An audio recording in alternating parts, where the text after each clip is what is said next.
Now on the previous tape we did almost all of the cockpit detailing. There's a few things left to do, like the joystick, some hand painting, and some other little details, so let's get right over to the table and start cutting stuff.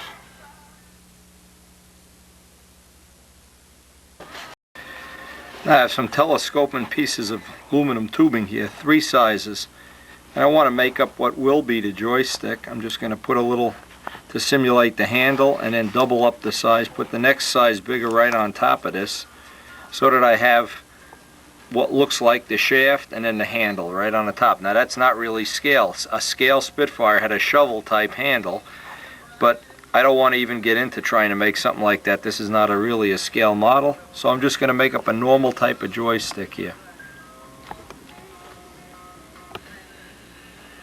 Now with the third piece on here, it looked too hokey, so I left the, of course I'm going to paint this black. This is going to be like the rubber grip, and then I'll put the machine gun button on the top.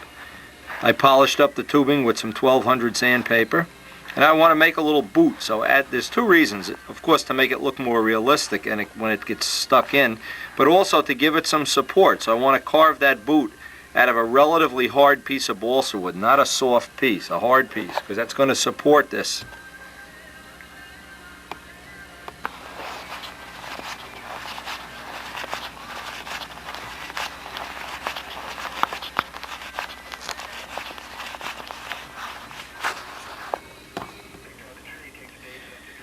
Now when I tried to do the carving, I found out it was just too delicate. So what I did, I made up some little circles out of balsa, and I'm going to try to work on these and see if I can make what looks like a boot out of this and also give that stick a little support. Now I'm going to get the sandpaper and just try to work some folded up sandpaper into these grooves. Try to make this look a little more like, well, it's off center, but doesn't matter. I'm going to taper it now.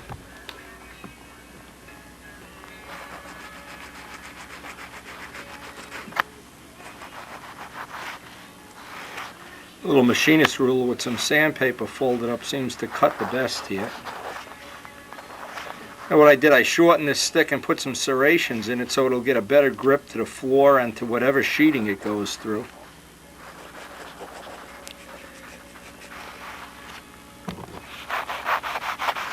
Believe it or not, this little detail does take a little more time than I thought it would, but I'm sure it's going to be worth it when it's all put together.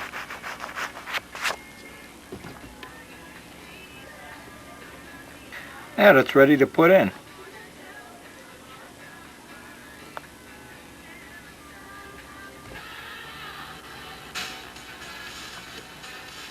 Well, that's about all we're going to get to do today. The wife is calling, and I smell supper on the stove.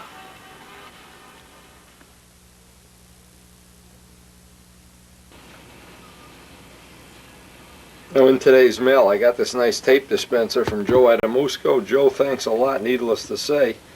And this definitely will add. Now one of the nice things is you don't have to be fooling. You can just go by, especially like what I could have used when putting on a top block or something. Boy, that could be very handy. I appreciate that a whole lot. I also got from my good friend Bill Zimmer, and this thing smells like pipe tobacco here. Karen's going to think I'm smoking a pipe. Another pizza parlor shirt. Alright, listen Zimmer, this is serious now. I expect free pizza at the Nats this year. This is no kidding around. He's watching all these Spitfire videos. He's going to know more than me. He's going to fly better than me. I want pizza. Thanks a lot.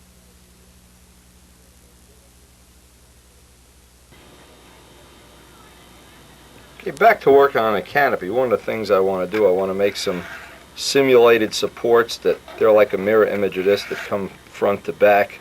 Maybe a piece across here. Still have to do.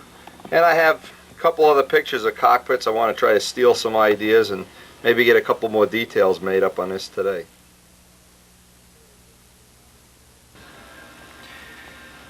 I made up a little pattern. This is 16th plywood. Now, the reason it's plywood is it's very hard to make nice holes with these very thin ribs with balsa wood.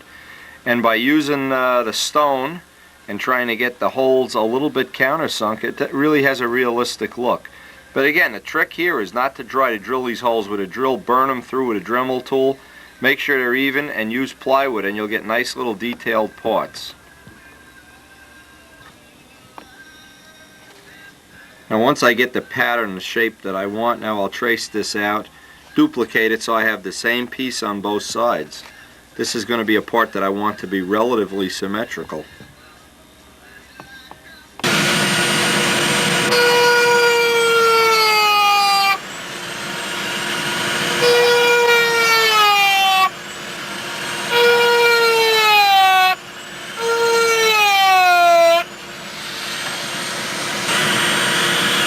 Now the trick to doing this neatly is start from one side, then burn it through back the other side, so it's countersunk on both sides.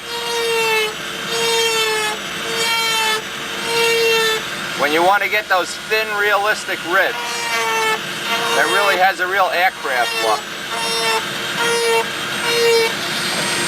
And go back and burn it from this side. Try to get them all symmetrical and even.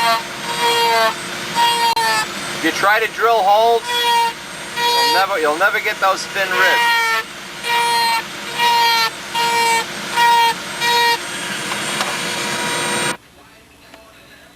Now next thing, I'll get a coat of paint on these, and while they're drying I'll work on some of the other details. Now it's a good idea, the side that you're not going to paint, the side that's going to get glued, don't put any paint on it, of course. You get a little bit better glue joint anyway.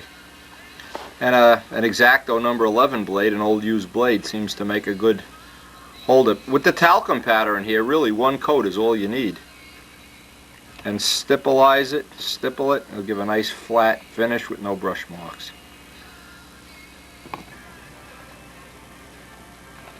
Now once they dry, we can install them in there, but in the meantime I can be working on some of the other details.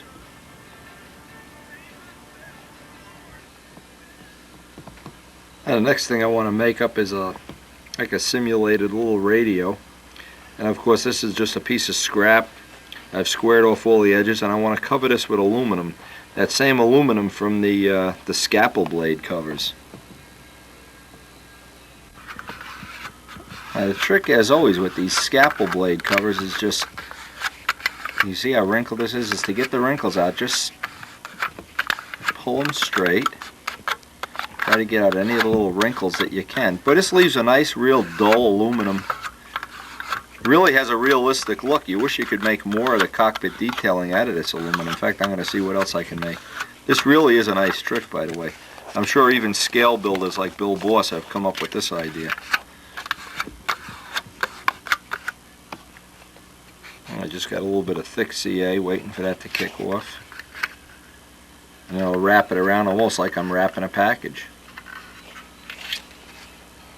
Again, the real problem here is I don't have a real accurate picture of what's in that window compartment, but I'm assuming a radio would be one of the things that would be back there.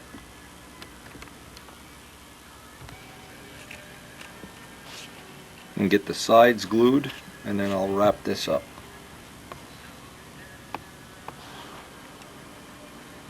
Now I'm trying to simulate some of the little riveting details with a ordinary T-pin. Again, this aluminum just really holds little rivet head details and things just beautifully.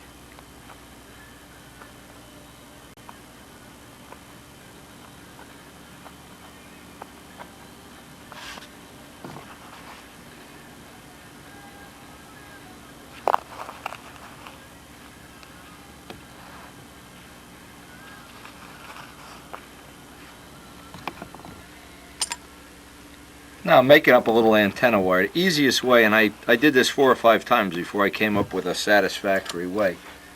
You really have to bend a spring. This is 032 wire. You really have to bend a complete spring. You see how I've got almost like threads in here. And then kind of bend it back where you don't get the last little bit of the curve. And I want that to be the radio antenna wire.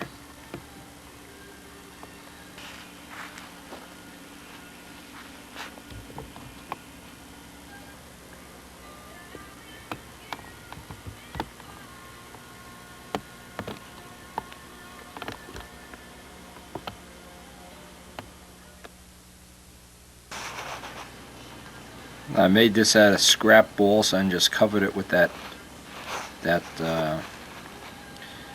lead. Well, I guess it's lead, tin, whatever. Just letting this glue kick off now. Make sure I got this quadrant glued in, and I'll find a spot on the dashboard for this.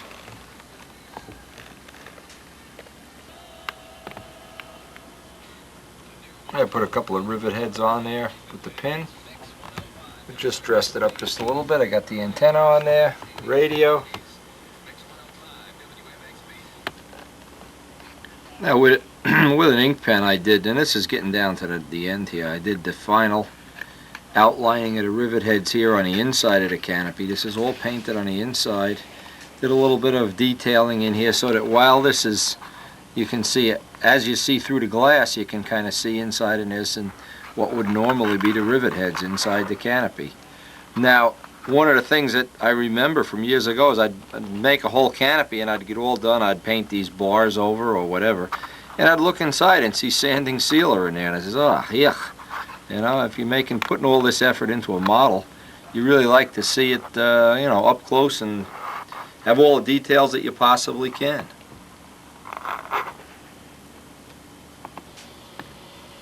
I made this little quadrant for the floor.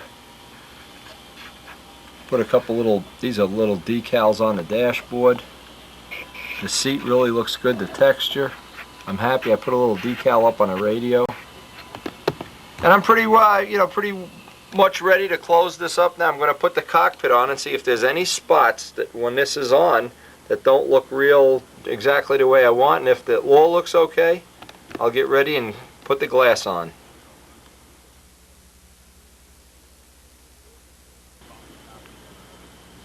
Now again, I'm still looking just for any little spot that I'm just not crazy about. Look at it from a lot of different angles.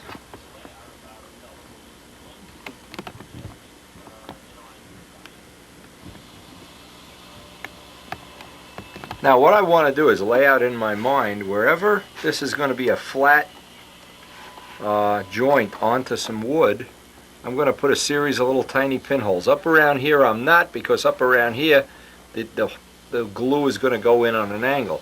But all around here I want to put 1,000 little pinholes, and that'll help hold the epoxy, hold that in place. I'm just taking a pin and I'm all around the perimeter putting a lot of little pinholes so that the epoxy can make the equivalent of little rivet heads, or whatever you want to call it, little nails. Otherwise you don't really get a good bond to this, the butyrate.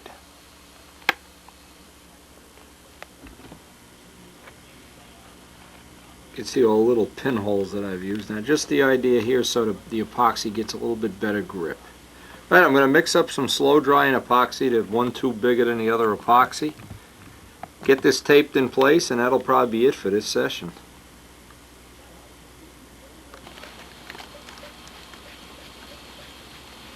Now I want to be real careful. I'll wipe off the inside of the canopy real good with a paper towel. And I want to be real careful not to get so much that it gets up under the canopy any more than necessary.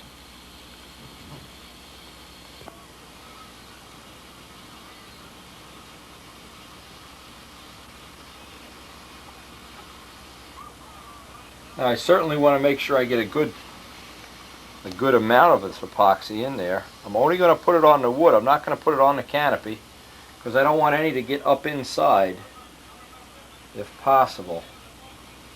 Of course, that's really an impossible dream.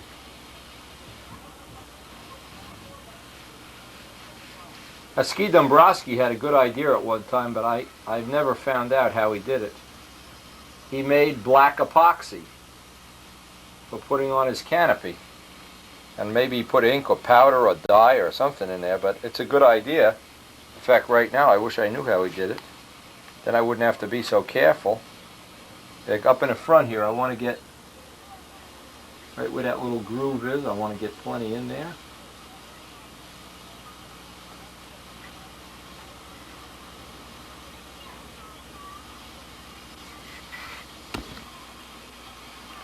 Now any of the epoxy that oozes out, I want to get as much oozed away. This will just make a lot less sanding later on. And the last thing I'll do is I'll wipe this with a little bit of alcohol on a Q-tip, and then I'll start pinning the canopy on, taping it down, whatever I need to do to get it held in place.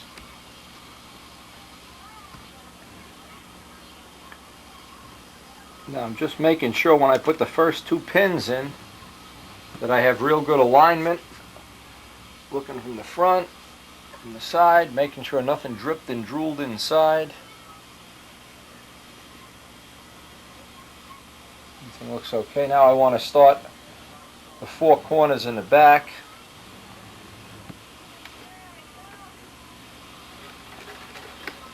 Because this wood has been hardened up with CA, you have a real good grip on it. And these pinholes allow the epoxy to sit right in there and make like little nails, rivets, whatever you want to call them. And of course, I guess the most important one, the one right on the top.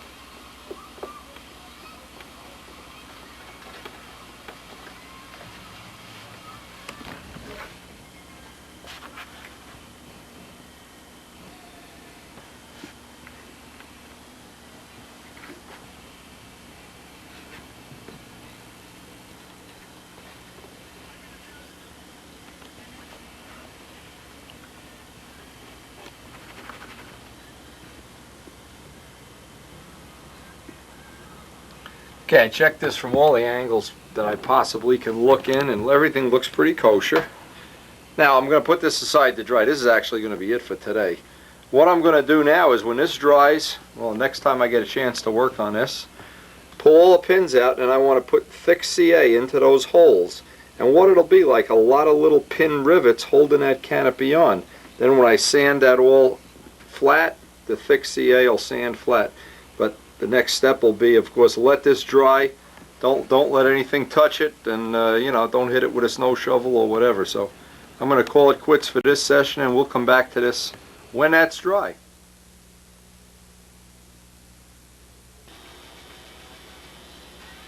Now we just had a visitor to the shop. I won't mention any names, but he specifically said this looks like a Jose Modesto voodoo doll.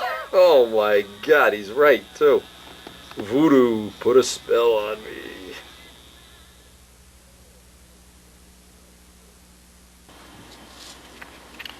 Now I figured this would be easier to do on a storyboard.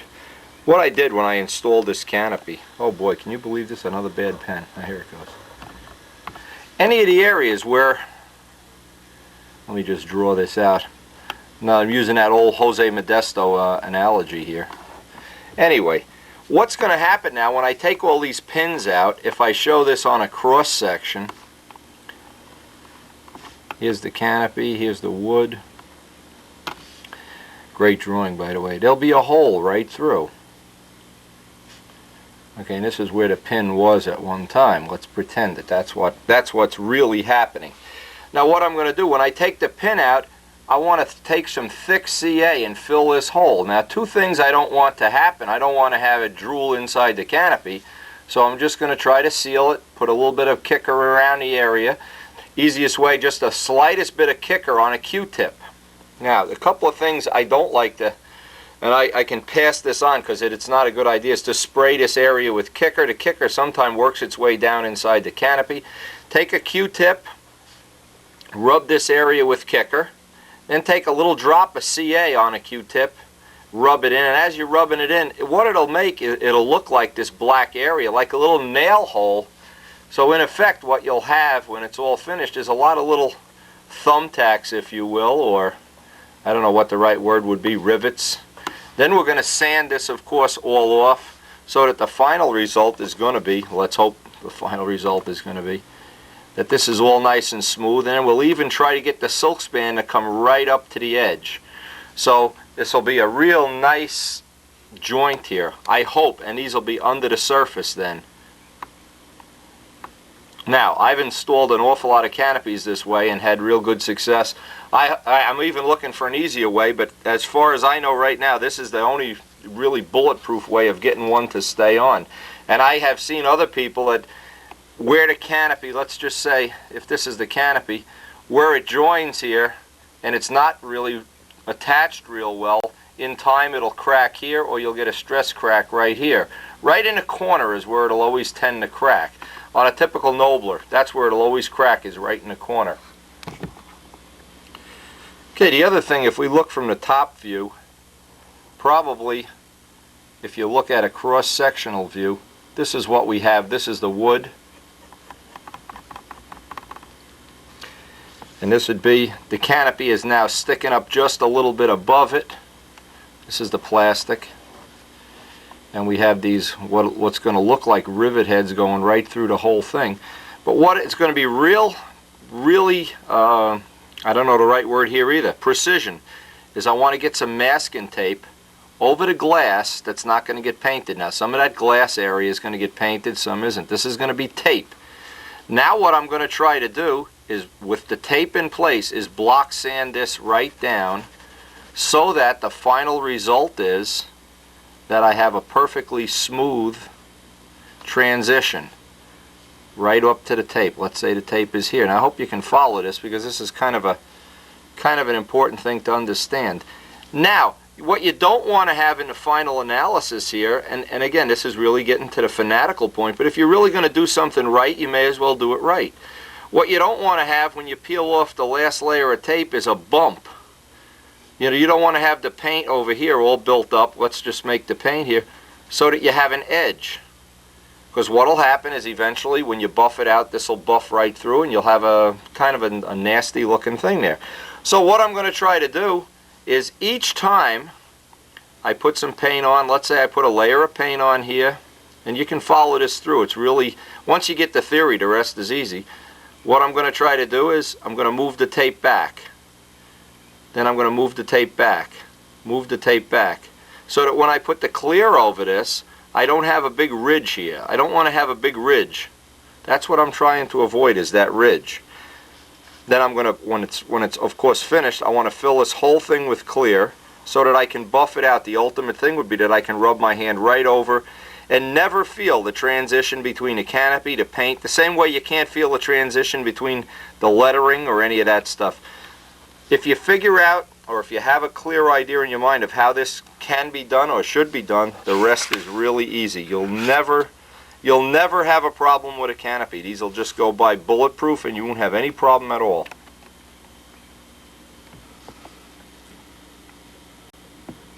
Now the ultimate result we're looking for is when we're all finished with this canopy, that I can take my hand and rub it right over the whole surface, wipe the plane off, any direction, any dimension, and never feel any joints. I want that whole area to be perfectly smooth. And just pass a little story along to you. When Harold Price made the Bolt and Paul Defiant, it had a canopy that looked something like this. It had a gun turret in the back, if I remember. It had ribs, and what I was thinking of doing, and it would have been easy to do when we made the mold, is put these lines on and raise tape so that they actually would be bumps. And the only problem with having outward bumps on is every time you'd wipe the plane off, you'd be pulling the paint right off of these high spots. In fact, I remember Harold, about 20 flights into flying that Defiant, the paint started coming off all the corners, and he was very frustrated. He had to go back and sand this all out, mask it all off, and repaint it. And what he wound up doing is putting about 20 coats of extra clear on a canopy.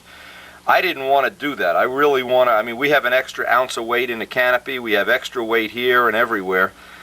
I don't want to have to put on 50 coats of clear over the canopy to get rid of these little high spots. So what I'm trying to do is make this is a combination stunt ship. It's not a scale model, and I really want to make it as practical as possible. So one of the sacrifices that we've made is that we want to have that canopy just as if it was carved in. It was a totally smooth transition, and that's relatively easy to do if you have the theory of laying out the paint and moving the tape up. Each time you move that tape up, you'll get rid of that heavy edge. One final thought here. What I like to do, and this will help every modeler, whether you're building RC planes or boats or anything, at some point in time, and it's usually right about now, you have to come up with a schedule. Now, we're way behind the 8 ball because of all this snow, the roof on the two-family house caving in, all of the problems that have put me behind. I'm actually right now probably about a month behind schedule. So what I like to do, and I will do this sometime later today off camera, and I'll try to show what I arrived at, is I try to make myself a schedule of things that still have to be done. Now, number one on that list is the canopy. Now, the reason the canopy is the next thing is because I need the canopy in place before I can go on to the next step. The next step would be the fillets. I need the fillets in place before I can actually go on to tissue in the body. Now, if you see what I'm talking about, I need the tissue on the body before I can go on to the finishing of the body.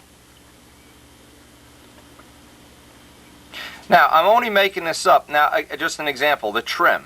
I always paint the trim on a plane first. I need the body finished before I can make the trim. Okay, but within each area here, there's certain things I can do to get ahead on. In other words, out here in whatever you want to call this, I have the rudder, bottom scoop.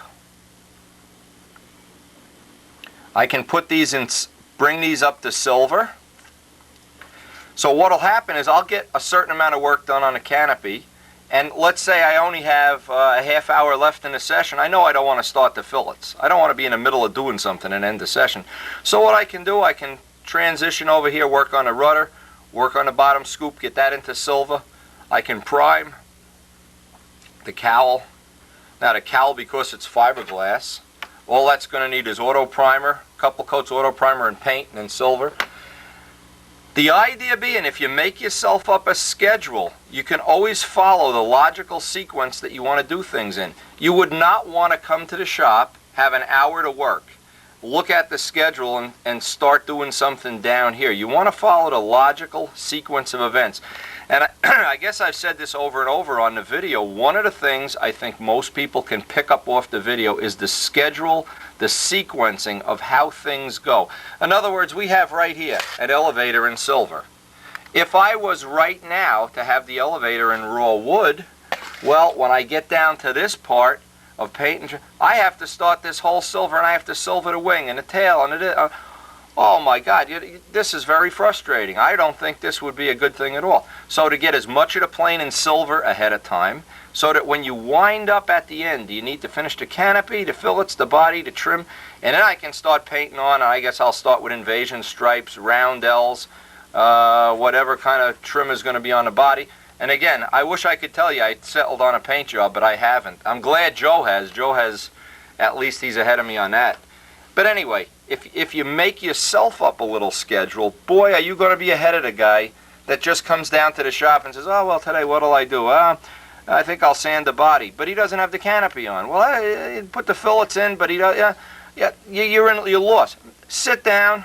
Even if you spend a half an hour or so, make yourself up a logical sequence with side jobs that small side jobs. Now, for instance, today, it's very warm outside. So if I get a chance, I can prime the cowling. That can be drying. Another thing here, anytime you can get paint, I ought to put this on a tape. I've always thought about this. I never have a tape. Anytime you can paint something, let's just do this. I don't know if this is logical or not. Let's say this is Monday, Tuesday, Wednesday, Thursday, Friday.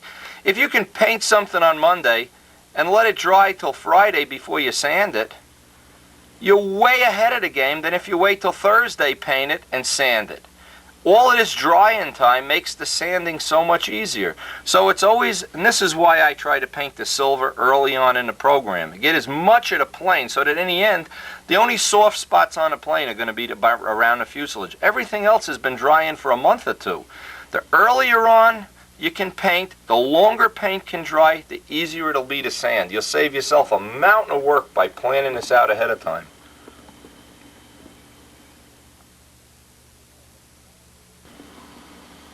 Now just one final look before I take those pins out. I'm looking at the canopies here and then looking at the canopy from all different angles, and I'm relatively satisfied that I've got the look I want. The headrest looks right in the side view. I tried to simulate this, whatever this really is. I never really have figured it out. And it's different in all the Spitfires anyway, so I guess it really isn't critical. Some of them have whatever, and some of them have nothing. So I really have gotten to the point where, looking at this, that relatively satisfied how this canopy came out.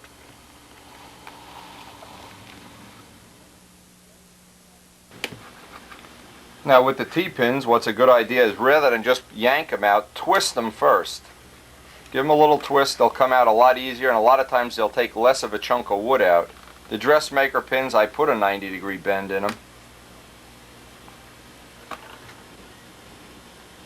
Twist the T-pins. Always a good idea too to have some of the thick, heavy pins, and I call them Dressmaker pins. These are little tiny pins. And obviously there's jobs and places you can use both kinds. Whenever one is sticky, rather than pulling it straight out, put a 90-degree bend in it, twist it, and kind of unthread it if you can.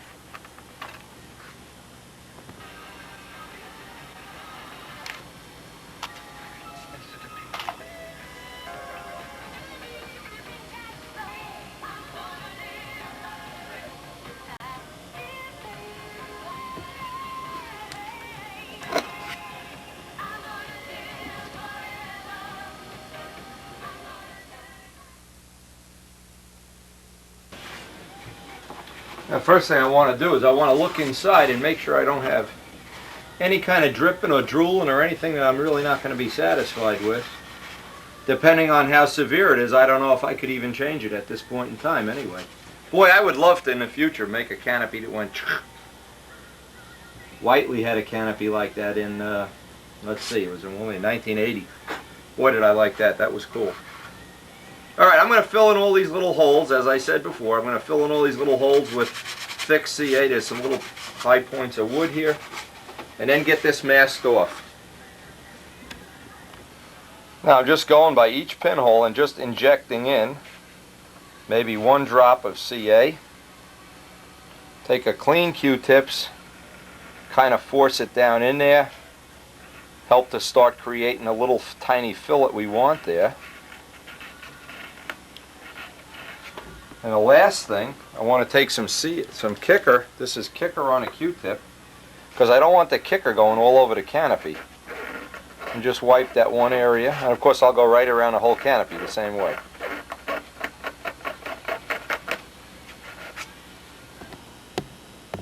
Now the next step is I'm going to mask this off very carefully and try to get really right on the line, because as I move the tape in and in and in, I don't want these lines to get really too thick. So even the first coat I can leave just a little bit of the green exposed, because I'm going to keep moving that tape back several times in the time that it takes by the time I build up the finish ready for the clear. And then when it's ready for the clear, I'm going to try to bury this in clear so I can really get that really beautiful smooth transition, that feel. And I'm sure when you take the plane to appearance judging, you can see, I've seen it many times. Go look at the video. Here's the judge. Rub the lettering. And right away the guy gets aroused, and boom, you're in the front row. Focal point of the aeroplane. Now, the best idea here is, if you're going to do these tape lines, get a brand new either 11 blade or a scalpel. And by the way, this thing that Joe gave, this tape dispenser, is really handy just for this reason.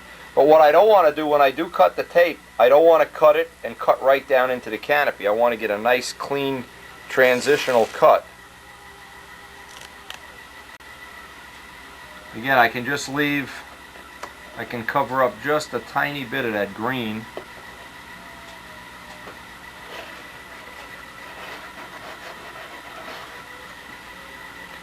And the trick is just to score the tape. Don't cut into the canopy. Whoop, not hard enough.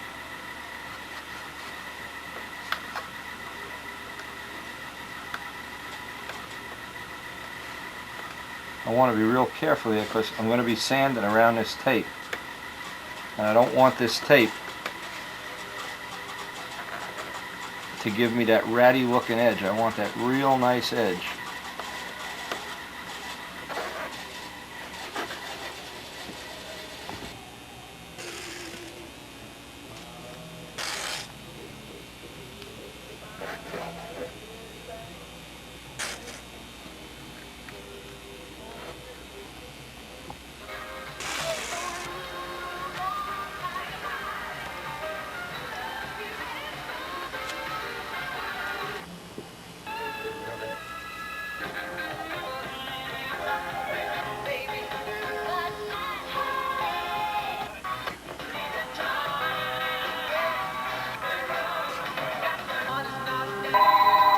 President Nixon.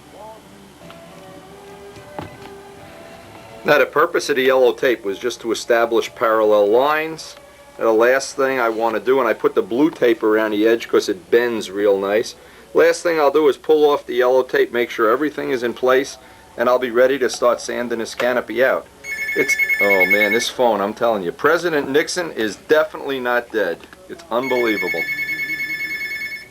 President?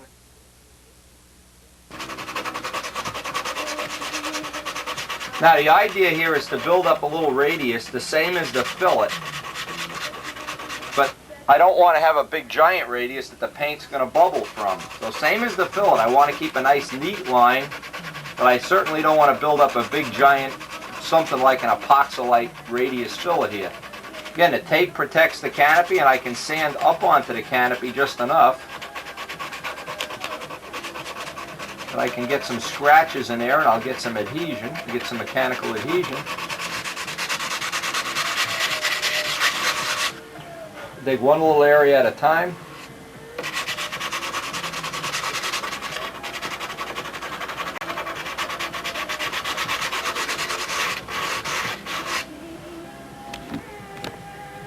And see, I leave the dust right in the low spots. Yeah, I'm just going to press that dust right down in there. Hit this with some thin CA and a Q-tips and let that fillet and hardness build up very gradually within 3 or 4 times of doing it.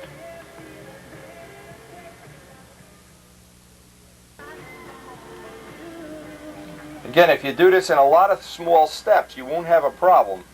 When you build up that big fat radius, that's when paint doesn't stick. Nice, neat, small radius fillets.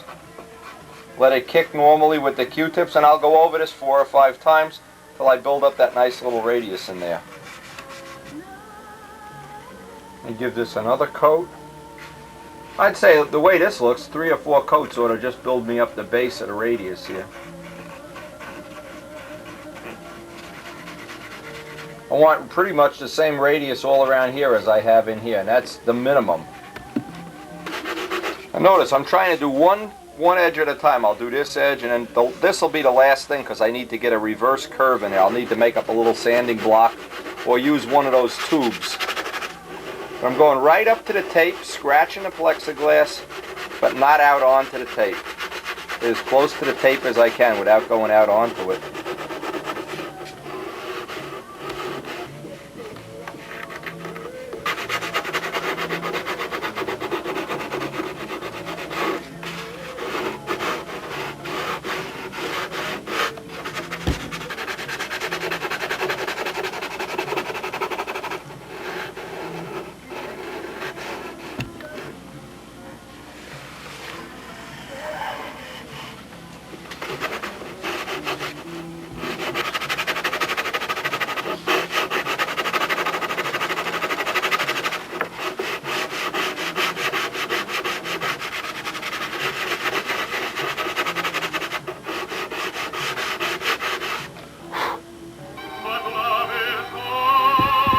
Okay, now one of the things I wanted to show is I'm starting to sand this side in. Let's get this on the macro lens. And you can see how the tape protects it from little sanding gouges. Like these little low spots, and a little low spot here, I'm just filling in with thick CA and then block sanding it right back out so that there'll be as little filler here as possible. It'll be mostly thick CA, thin CA, and the wood around here, you can see I've hardened it all up so that I can grind into it. And I'll probably harden up maybe 1 inch or 2 back of this so that I can grind into it.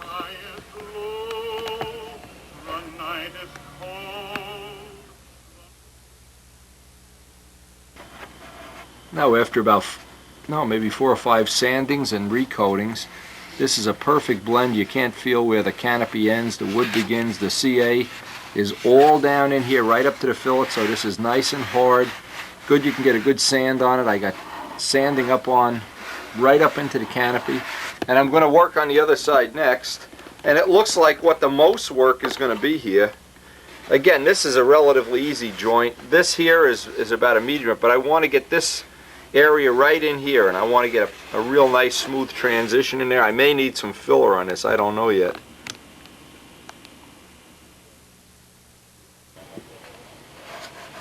Now this one area here is where a dowel comes in real handy. This is a piece of copper tubing. Getting that transitional curve from the canopy into the fuse side, and I've been real slow and careful.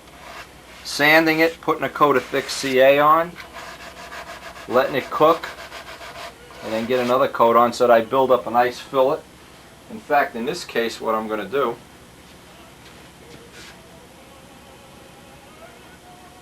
I'm going to try to build this up in a couple layers here. Boy, we're running out of glue. I love it.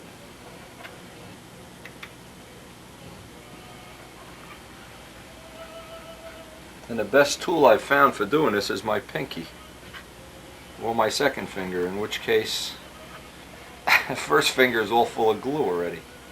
And just bring it right up. Now, a good tip here, when you get glue like this on your fingers, or you're using your fingers for a spatula, don't use kicker. If that kicker goes off, it's not a funny story. What happened to Peggy Ortiz had a toenail that was broken. I want to get some on the side here. And Joe fixed it with CA and then hit it with kicker. He almost set her foot on fire. It wasn't a funny thing. It just hardens up that wood along the side too. Just let that kick, and then I can work on it some more.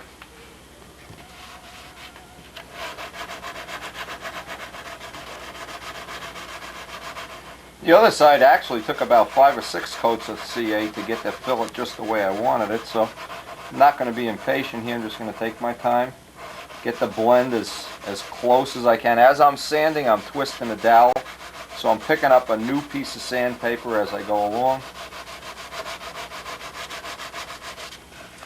I got to work this area up in here.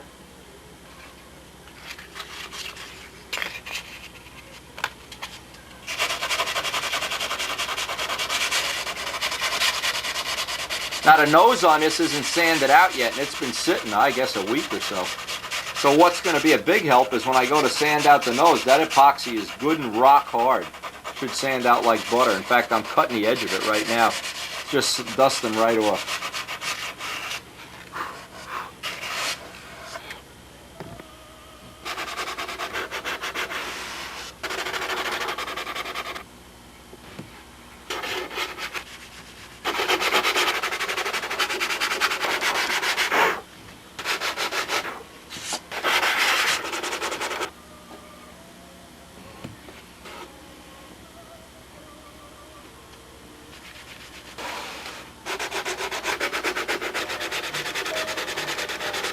Now it's taken quite a few coats of CA to seal this up because this really didn't transition in perfectly. It was off a little bit. But I've just been grinding away at it back and forth, adding some CA and using a sanding block to good use here.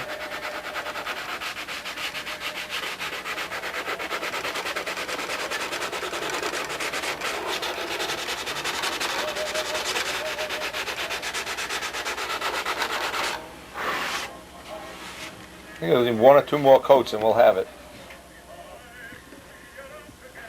See, and it's this transition here that I'm trying to get a perfect smooth transition in here. Needs a couple extra coats of CA and then just constantly block sanding it down. Now I've got the CA out maybe an inch all around here, so this whole area I can just run my hand over it, find any rough spot, any spot that I'm not real happy with. I've got the band sanded a little bit so the first coat of dope or filler or whatever will stick to it. It's just going to need a little more work back here and I think I'll have it.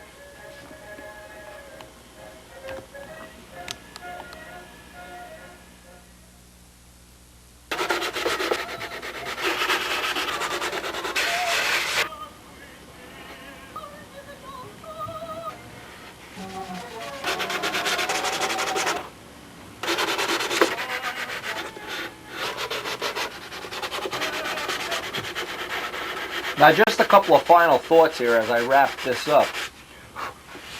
You certainly want to leave these scratches in. You want to have the final sanding have plenty of scratches, either 220 or even rougher, especially in the CA. That gives the dope or the filler or whatever is going to go on here first a good bond. So I'm going up all around the bridges, getting a little scratched area on everything.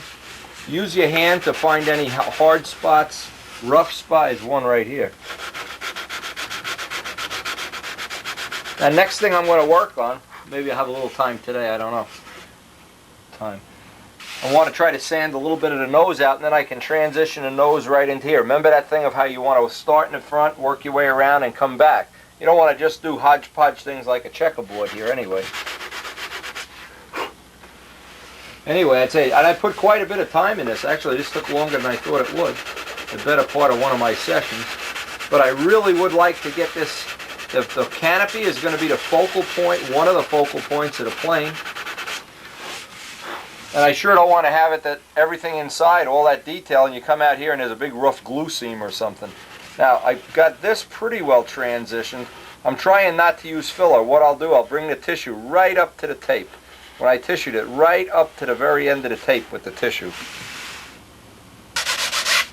Now, whatever time I have left in this session, I don't know. It's getting later than I thought it was. I want to start working from the canopy forward on this glass. Maybe I can get some of this nose sanded out. I'm using 220 paper and a block. Hey, it's dusting right off. It always pays to let glass dry if you can. Boy, it makes it so much easier to do.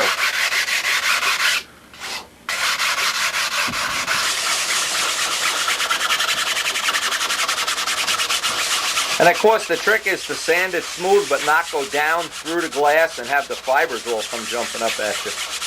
At least on the first sand out anyway. And I want to blend in those areas where I have double glass. Now see up around here I have that pointed tool, that sanding tool. That really comes in handy then. Right in the fillet area.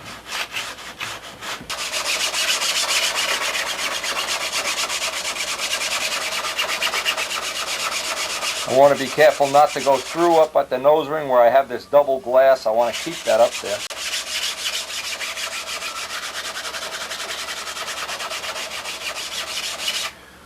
Boy, that's powdering off. That's powder. It's like sand and filler.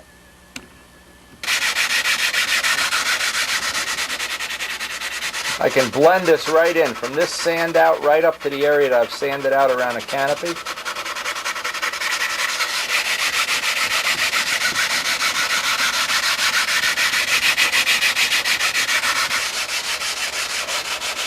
Blending that in is kind of easy because this glass is dried so long. Boy, it really makes it so nice to sand it out.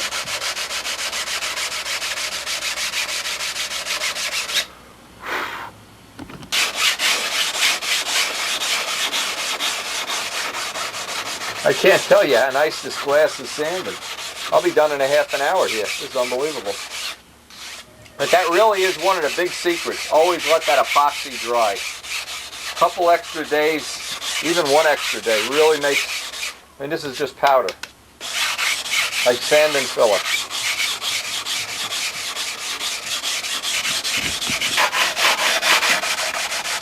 And this glass is sanding out so nicely that I'll definitely be able to get this sanded out tonight. And one of the things I'm planning, now remember that scheduling thing I said, is I'll be able to make the fillets up tomorrow. I'm trying to plot this out in my mind and maybe even get a coat of clear on the body. I mean, we're less than a week away from having this guy ready for the paint job. So you can tell I'm getting a little enthusiastic about it. When you see the glass come off like powder like this, boy, it is a joy to sand. You get a beautiful velvety finish in a matter of minutes. It's unbelievable. The whole secret is let it dry. Give it a couple days to dry. Schedule it in that way. Even the edges here dried up beautifully. And make sure I get all these edges radiused. Powder. Now one thing I thought I'd mention, and to me it's significant, is I don't like breathing in any of this stuff that I don't have to. So the idea is to get all the glass, if I can, sanded today. Then I'll take all these blankets and sheets, everything, get them into the laundry, and take all these clothes. You can see it even gets on your clothes.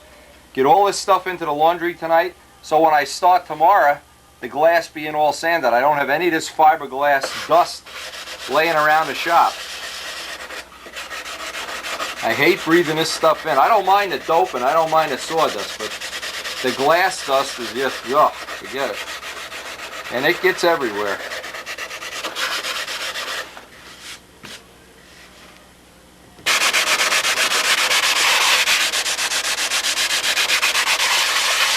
This stuff is just powdering right off. I don't know if you can see it. It's powdering off.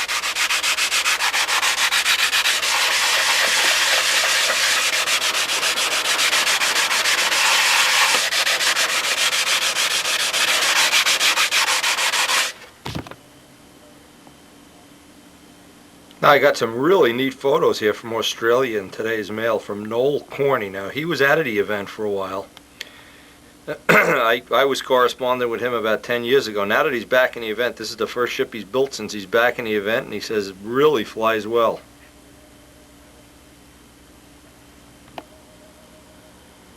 Here's the finished model, and this really looks nice. Real nice paint job, by the way. Midgley, check the paint job out. Kind of a Pattern Master stiletto kind of look. I-beam wing. Real nice. By the way, Noel has... in his note has said he's been helping other people in his club, and for which obviously I give him a lot of credit.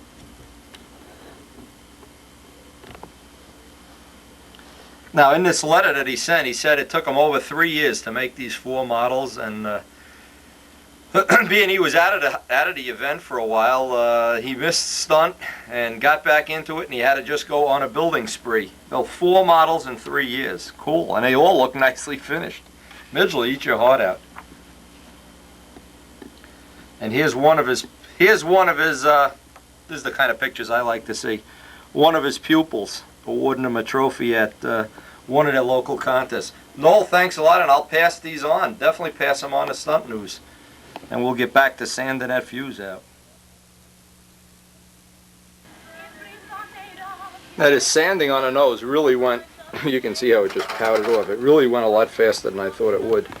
In fact, I have a little bit of extra time, and I want to work on here's what really happens is when you put the fillets on, and we haven't done the fillets yet, but you do all this little work with the block, you get little dots of CA, and I'm going to try to get this on a macro lens.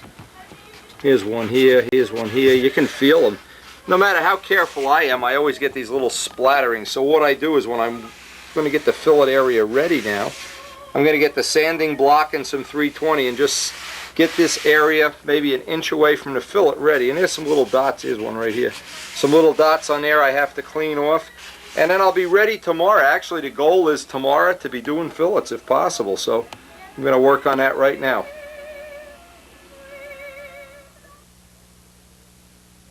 Now the best thing here is that gray sandpaper. It's 320. And I try to tear it in such a way that I don't have a lot hanging over the corners. In fact, I'll try to show this. Even though this isn't really super necessary, I try to get it so I don't have the corners up here, because I want to get right up into the fillet area. And the 320 will usually knock those little dots right off without making a big giant problem for you. And of course we'll respray some of this silver, maybe all of it, who knows. And I have a couple little spots I touched up here. So this is a good time now. I can just get that corner of the sanding block worked right into the fillet area. Even though I don't have the fillets, I can do all the preparation work for it right now. And I can get just enough of this silver scuffed up that when I get the dope over the fillet, it'll go back and I won't have a definite edge. I'll have a very erratic edge and I can sand it right in.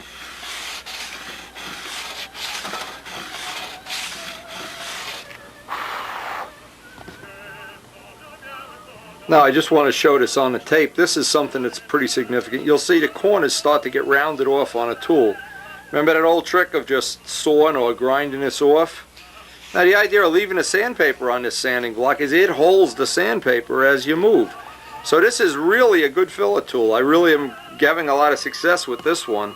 As crude as this is, you don't really need a lot of $million tools to build model planes. You need simple tools.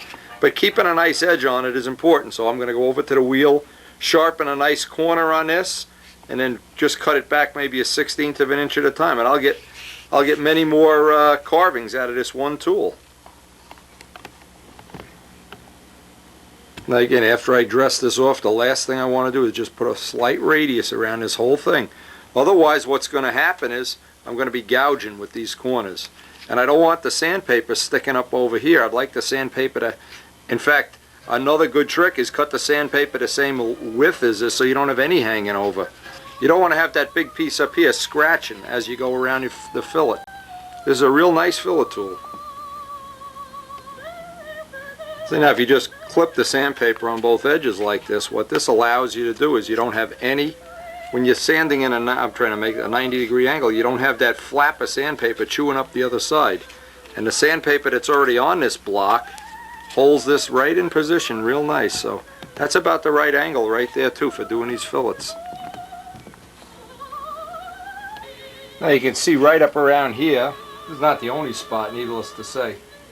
There's about 5 or 6 little dings on here that God knows how they got here, but this green stuff, the green 3M, put a nice little thin coat of that on, 5 minutes and we'll sand it out. I've got another beauty out here. I don't know if you can see this on the macro lens or not. There's one right here. Some clumsy, probably me. But if you do it on an ongoing basis, you never get to the end of the plane and then have 3 days of filling dings. And here's one that's all sanded out. That's perfectly smooth. You'll never feel that. These are those little damn dots. A couple of those dots. There's one back there. Now these are microscopic. This one has to be sanded out yet. These are microscopic little things, but they all add up. The more of this you can get done, so that just before we put the real paint on, this is perfectly smooth. It has that look like it's carved out of a single block of aluminum. That's what I'm looking for. And if you wait till after the paint is on, forget it. You're covering mountains and valleys and hills and who the hell knows what. I like to do it this way, and by doing a little bit each day or keeping after it, I never get to the end of the plane and have a monster on my hands.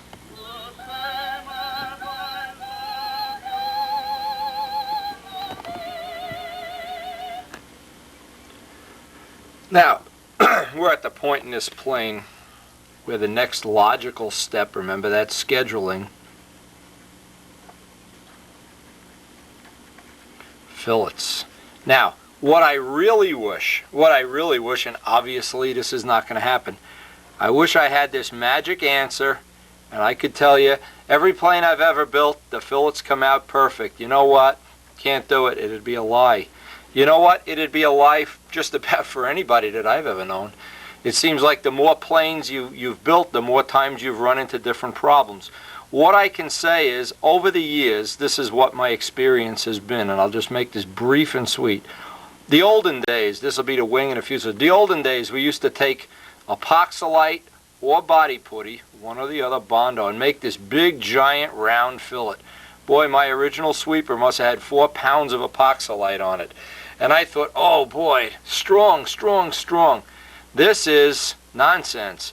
This big giant fillet, what it does, it gives the dope from both directions. Look at the leverage you have to pull this up. The further back you go, the bigger this radius is, a big radius, the dope has a lot of leverage. When it shrinks, it pulls up and you get bubbles. And I don't think anybody out there has ever built a plane that hasn't even had some anxiety about fillet bubbles. Now I know these are the things over the years that have worked well. On the Sidewinder, and I'll just try to go back, Sidewinder, Griffin, just to name 2, had Tsunami. Carved wood fillets seemed to work real nice. The only problem I had, and this is with Tsunami, is I never got a nice joint right here. I always had to put a little bit of that dap in there. And what I had was the fillet stayed nice, and I got a bubble over the dap. So what I've done now is I don't use any dap in fillets at all. Absolutely no dap in my fillets anyway. No dap. If you can eliminate the dap, it seems like that's one of the problem areas. So what I've tried to do, and like I said, I'm not going to make a big deal out of this. This has been my conclusion. The airplanes that have had fillets that have lasted a long time have had small radiuses, and these are the things that seem significant here. Small radius, What I do, I try to make it out of thick CA and leave it scratched. Now the rougher the scratches, of course, within reason, the better, because if we exaggerate that little fillet and it has all these little rough edges, well, you can see this would be exaggerated. The paint's going to get a nice little tooth, and that's what I'm looking for. Again, I wish I had, boy oh boy, if I could only write this or put it on video and say, do this and you'll never have fillet problems. Anybody that says that, I don't know if I could believe them. What it is the fillets are a constant problem, just as any reverse radius is. The reason is, if you understand what's happening, you have a fighting chance. Anywhere you have a curve in the plane where there's dope here and it wants to shrink, and it can pull, it works its way up here, it works its way up here. It has leverage, it can pull. A lot of times you take a plane out in the sun that looks perfect. Tsunami looked perfect down in the cellar, put it out in the sun, looked like popcorn under the fillets, but it only happened under the DAP.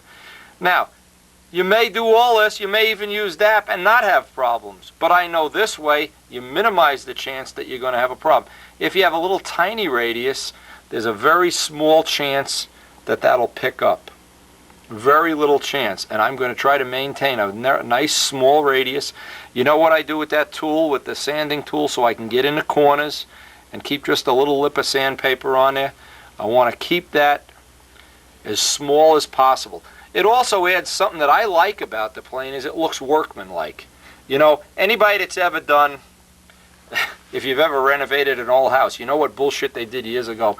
They made the ceiling all crooked, and then they brought the wall up to it, and then they put on this big fat molding about a foot wide so it looked good. Well, the fillets are kind of like the molding. They kind of there to cover up mistakes. Now modern houses have nice, neat sheetrock corners.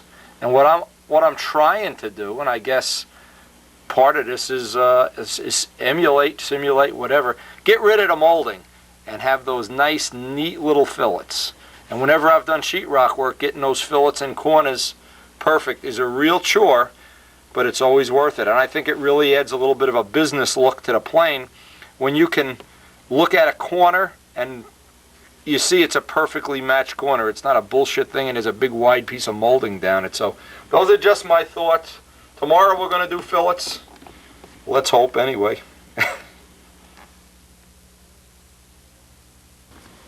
Now one final thing before I quit for the day, and I won't know how this works until I'm completely finished with the model. I had a glob of all things of epoxy or CA right here on the tissue. Now I sanded it roughly before, and I really was getting skeptical about, I'm getting this too thin. I took a little bit of that green putty, and I'm going to try to wet sand this out when I do the wet sanding with some 600 or 1200. I'll let it dry overnight. But I'm going to see if it's practical to do little repairs like that over silkspan with that green putty. Now, again, I can't do it without the macro lens. You see, I've gotten the tissue about as thin as I can get it, but anyway, if you look at some of these areas, this is what it looks like before I go on to the next step. I try to get all these joints as clean and neat as possible. And I remember in the old days, boy, I could remember like it was yesterday. Get out a Top Flight 10.6 and put in about 3 to 3.5 ounces of epoxylite. Make sure it goes out onto the wing here and up here. And this big globby awful thing, and as soon as you'd put paint on it, and then what was even funnier, I don't want to skip this, what would even funny, you'd go to the Nats and everybody'd have bubbled fillets, everybody. And everybody'd say, you put nitrate dope on it first, then you put this, then you steel wool it, sandpaper it, dynamite it, put toothpicks in it. Everybody had some completely bizarre kind of way of dealing with it. But as soon as I've gotten rid of the radius and get that neat, like a modern house corner in there, at least I sleep a little at night knowing these fillets are not going to jump up the first time I take it out in the sun. Famous last words, I know.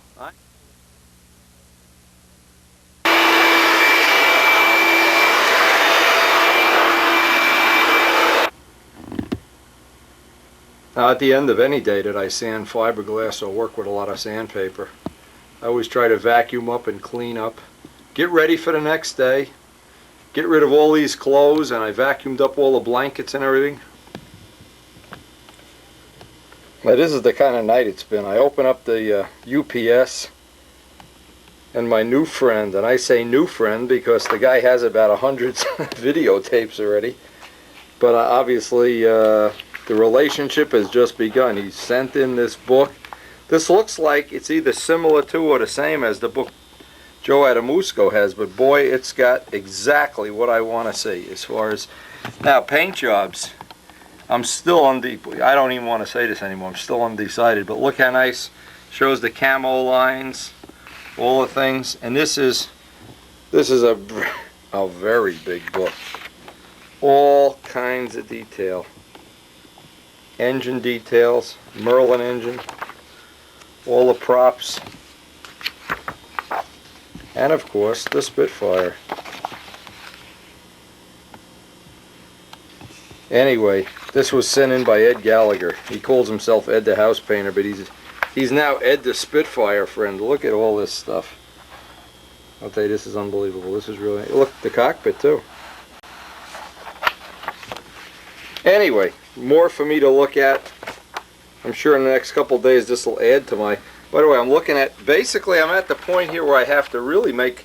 In fact, I think tomorrow or the next day, George and I are going to go down to the paint supplier and see if we can get them to mix us up some paint.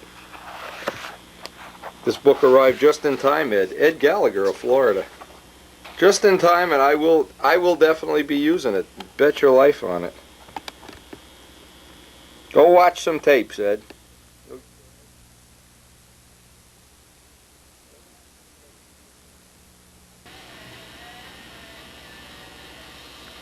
Now today, the first thing I want to do, I want to make up the little Phillip blocks. Now one of the things that's real nice is, because we made these flaps oversized and we cut this piece in a parallel to the fuselage mode, it should be real easy to lay out the block.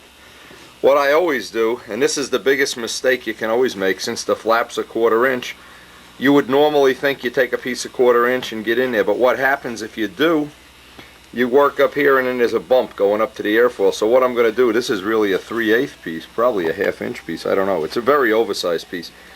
I want to make the fillet very oversized up here and then sand it right into position. Of course, I want to keep it even with we have the center line on there. And I know pretty much what this position is going to be. I'm going to lay the block up under here and trace right down, and then just start carving away on this. The idea is I don't want to have a big taper back here either. I want to have this fillet as reasonably small as possible, for the simple reason that I want that fillet, that edge, to continue right down in one nice smooth transition.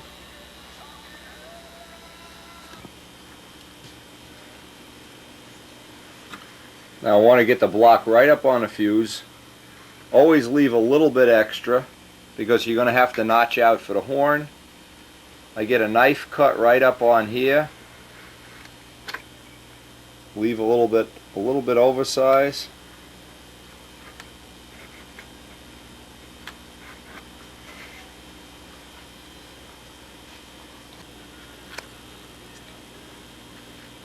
Okay, I put a little notch up at one end. Now I want to slide this right into position and trace out what the flap edge will be. Now what I did, I put a pin in one side so it would hold it, and I want to get an accurate mark where the wing actually ends here, and an accurate line around the back of the flap. Now I want to get an accurate line on the bottom here too. And now I can just connect the two dots and I'll have the outline of the fillet. Now I have the center line that I lined up with the center line on the fuse. Let this sit in the horn. Trace this out in the back. And I went a little bit about the thickness of a pen line bigger than I have to be here. Always a good idea to make this just a little bit bigger and then sand the final shape. And then it's just a question now of connecting the dots. It's hard doing this looking through the macro lens.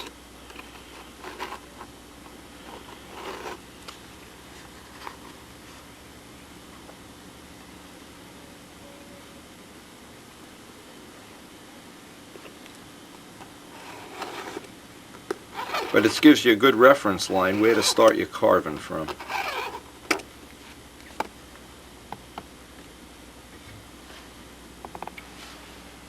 I just went by, sawed these two pieces off. Now, what I need to do is, I'll notice I've left a little bit extra here, is get a blend in here with the dowel, the old dowel and the some sandpaper glue to it, and try to get this radius in here. And at the same time, I want to keep the center line on there. I want the center line to line up if possible. And I can just put the final little bit of an angle in here until it meets the flap exactly how I want.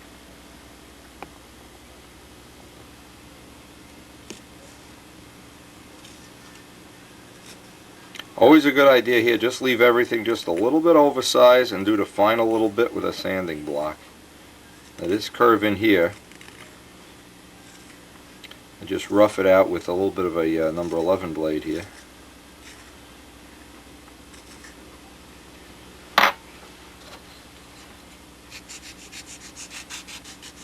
This is that old piece of aluminum tubing with a piece of sticky back sandpaper on it.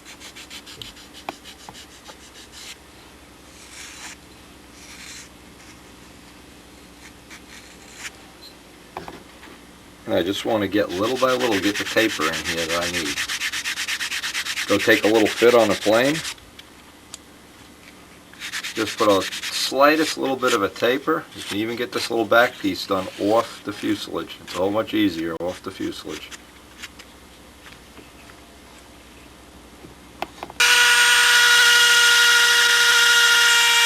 Now, of course, the last little thing I want to do is hollow these out. Every little bit helps.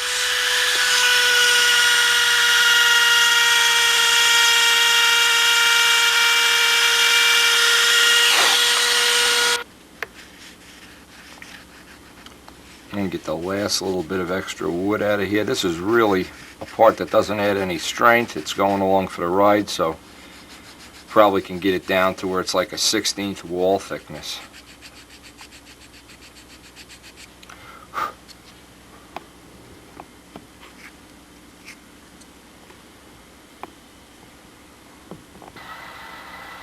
Now, a good idea is to always double check all the positioning here.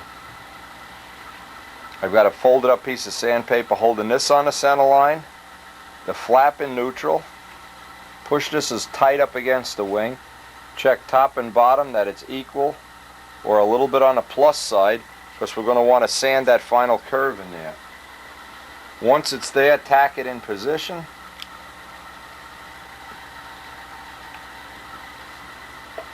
Before you get a final glue joint on there.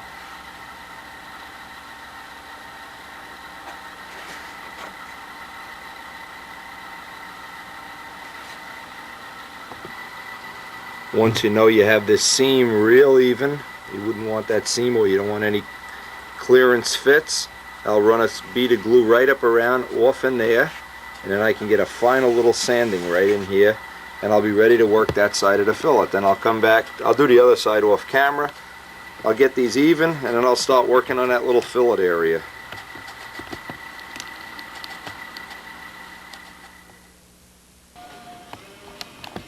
Okay, I got that other fillet done off camera. Now what I want to do, I want to start on one side. Notice that I'm doing the bottom first. I want to take my sanding tool, get a little bit of an edge in there, and then take the thick CA, run a bead, wipe it with my finger, and just let it dry maybe 5 minutes, and then just touch it with kicker. Let the kicker spray down from 100 feet away. Just the slightest bit of kicker to ensure that it kicks off.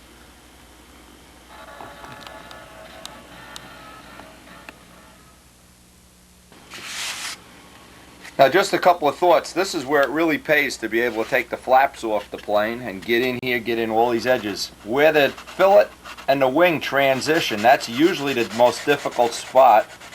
And I'm going to try to build that up with several layers of thick CA. But working this groove out, now you want to be real careful you don't start sawing the wing down and carving a groove in the wing. That's why it's real important to have this sanding block with an angle on it.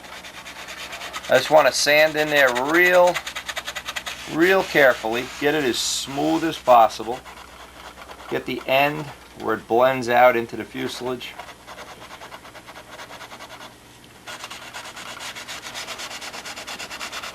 And it's this transition here that's always the most difficult.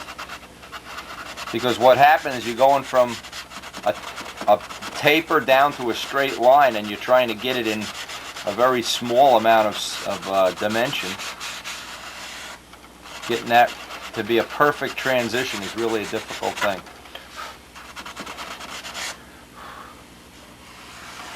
Now before I do anything, I want to fill that up.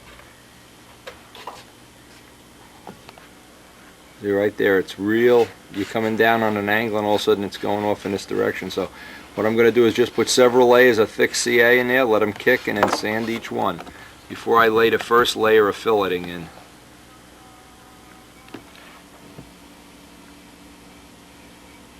And the one thing here to avoid too is you really don't want to get into the where you hit it. You hit this with a lot of kicker and it turns into popcorn. So the best thing I know of is just let each side, let it just kick off normally. In fact, I'll show this once on a tape. When I say rain kicker down, this is what I mean. If we give it a minute or so to kick, and then that's it. Otherwise, you're going to go for the popcorn ride. And usually this takes several coats, several layers, whatever you want to call it. But I just think if you take the cheap road out and throw some DAP in there, when you put it out in the sun, you run the risk that it's going to be either a bubble or a crack. I know if you do it this way with the thick CA, you run a low risk that the fillets are going to either bubble or come up or whatever. This is really like the pay me now or pay me later system.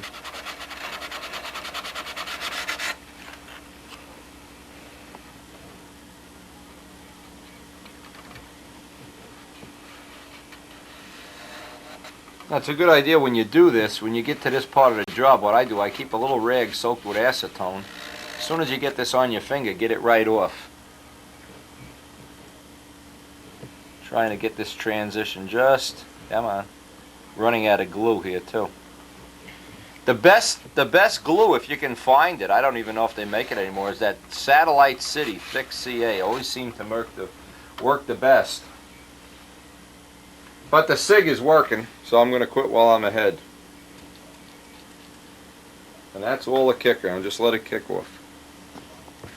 Now each time you do it, of course, your finger gets a layer of thick CA. So what I do, I roll up this little towel with acetone and just wipe it right off before it kicks off.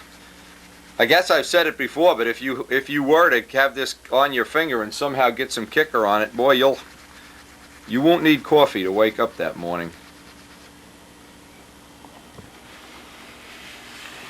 That's taken about 3 or 4 coats of this thick CA to build up a nice smooth ridge in there.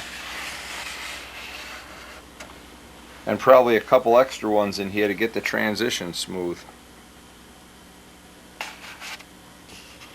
Now what I've been doing with the sanding tool, you can see how I have the edges clipped. Then I use this edge of the sandpaper, then I'll use this edge, I'll turn it around, put a V in there. I'll get 6 shots with the sanding tool this way. Otherwise, you're going to wind up using 1,000 sheets of sandpaper to do this job. But with this tool, you really can get in there and get a nice edge. And you go from both dimensions, top to bottom, and the wing out.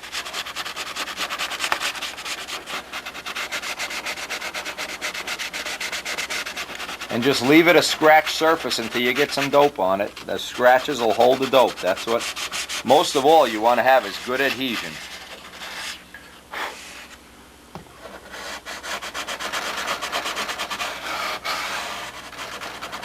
Right in there. That's always the most difficult spot. Right in there to get.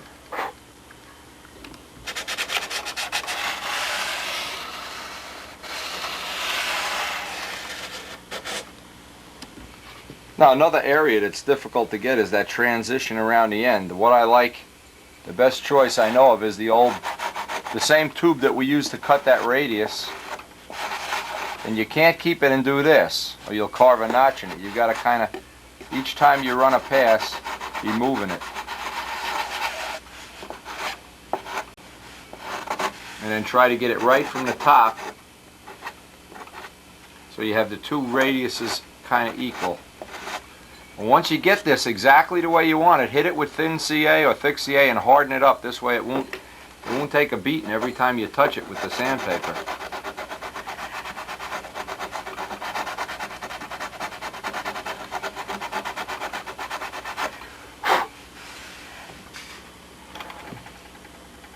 And once you get that rough carved shape, what the CA does, it doesn't let you lose it every time you go by with a piece of sandpaper. All of a sudden you're losing the edge.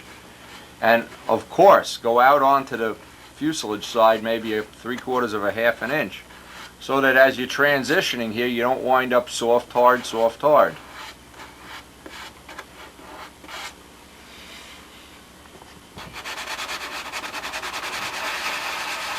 The last thing, you can just blend that area where you have the thick CA in, right into the fuse side. Now that about finishes one fillet, at least up to this point, and I'll do the other 3 off camera, just to save some time and tape here. But if I come across any quick tricks, any quick tips, yeah. And you do invent things as you go along, so. Of course, you want to get this area nice and flat, and a little bit of a radius across there. And as soon as I get the other side, then I'll even harden this up with thick CA so that doesn't take little dents. Yeah, that didn't come out too bad. Reasonable.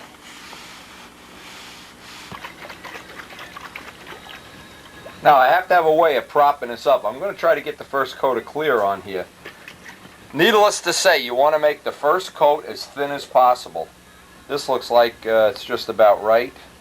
You want it watery and drippy and drooly. You don't want to have it thick. You want to get good penetration into the wood. So what I'm going to try to do here is I'm going to get 1 coat of clear on here. Maybe wait a couple of hours. I have some other stuff. In fact, I'll work on a mail. And I'll actually try to get 2 or 3 coats on today, maybe 3 or 4 hours apart. Again, the first coat you want to get on good soaking, sopping wet. You want that good penetration.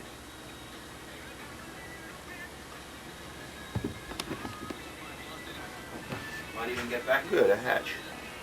Like wall gas. Sounds real nice. Yeah. And the views I was seeing decided it was going to be a... I'm not trying to build on whether it's... They don't have to weigh like... That's what the hell good is it? They'll stop that since... And the deal, one of us are going to get...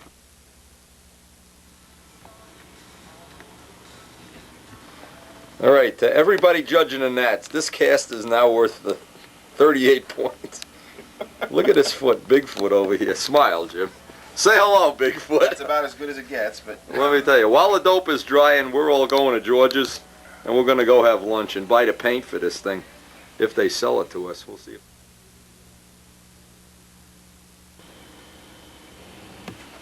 Now, while all this dope was drying, Jimmy, me, and George went out and took our Spitfire color chip chart down to chart, and I got some real interesting information to share with you. I got the pigment for 4 of the colors. There's no paint in here, this is just pigment. But in talking to the DuPont rep, I guess is what he is, I want to show this on a video. Oh, here we go. He ran me out a little computer printout for each color. Let me get this on a lens. And now this is something even I wasn't aware of. It shows what's in here, what different colors, the amounts. And it also shows the total amount. Now I gotta find one. He's got a label on all these jars. It shows how much of the stuff goes in each... Oh, here's the big one. How much goes in each... There's the yellow to green, blah, blah, blah, if you wanted to mix this up yourself. But how much goes in to each pint? Now, I had 4 pints mixed up. 4 pints of paint was $76 without the paint. And that's without the paint. That's just the toners. I don't know what this nonsense means, but I know these little computer printouts. The point I'm making, I'm going to get into this tomorrow or the next day, is one of these, oh, this is the light blue one. One of these weighs about 17 times what this one is. Like, holy crow. And there's nothing in here. Nothing. There's probably, and this one is almost full. What I didn't realize is in the real world of paint mixing, when they do real paint, the computer knows exactly how much pigment to put in each color, and each color is different. So now I've been mixing the pigment in my own way. I'm going to obviously put some Sig Dope in there. I've always just been adding pigment until a spray pattern is dry, and then figuring that's about it, backing off, put a little more carrier in, and then I'm close, which I did with Mike's yellow, by the way. But now I've entered a new era, a new level, or whatever, with that computer printout.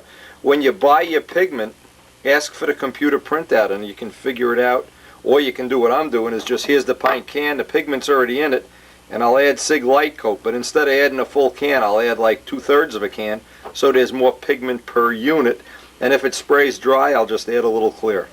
Anyway, more on that later. I got something really awesome to show you. This is awesome beyond your wildest dreams, even by my dreams. This is my friend Gerald Champ and his woman Tammy, and I was trying to explain to them, this is out in Pasco, by the way, I was trying to explain to them how to hotwire a bulldozer and how to steal a bulldozer, and you know, because these people, they're not living in a high crime area. It was kind of new information to them. But anyway, and by the way, you put a big ring mark in a plane, Gerald, when you squeezed it. Anyway, Gerald's been sending me neat things like that Mustang, and he's making a Rabe Mustang with an awesome paint job. He promised me pictures, but check out what came in today's mail. Gerald, I have to pat you on the head. Even I'm impressed. Tammy, thank you very much. Even I'm impressed with this package that came today.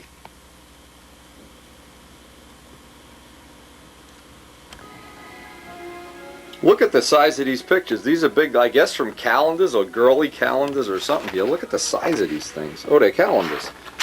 This came in today's mail from Gerald Champ. Look at this. Adamusco, eat your heart out. Look at this. I'm telling you, I'm going to have to find a way of hanging these in the bathroom, the bedroom, somewhere. This one, I just bought the paint. Just bought the paint. This one is kind of the camo brown and green. Unbelievable. This one, this is from the Ghost Squadron calendar. Again, I don't have the curl out of them from the two. Oh, it's the clip wing one. This will be real helpful in making it. Look at this, the shield. The spinner matches that spinner that Adamusco got. I'm telling you, this is just unbelievable. Jer, I have to tell you a million times, thanks. This one has the invasion stripes on the bottom only. That's a typical paint scheme, no invasion stripes. And his Mustang, he says, now I'm going to hold him to this. If anybody out there, this is Gerald Champ's Mustang paint job. If he wimps out and does some kind of cheapy paint job, I'm going to have this hanging in my shop somewhere, and I'm going to refer to it. Gerald, Tammy, don't let him wimp out. He's got to go for the full paint job. So here I am. This is unbelievable. I'm buried in pictures. It's going to blow a whole night away because I'm going to be sitting around looking at these paint jobs and my color chips and my pigment and trying to figure out what I want to do for a paint job. And believe me, I still, even though I've bought the paint, I'm still undecided. So it's impossible. Spitfires are just so cool. There's so many things you can do with a Spitfire.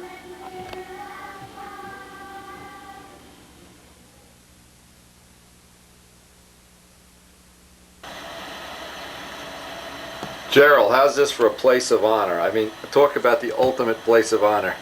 Every time I go to the bathroom, I'm going to be looking at this Spitfire. Oh, I can't believe it. This is awesome pictures, Jer. Can't thank you enough. I'm going to hang them all up. Just unbelievable.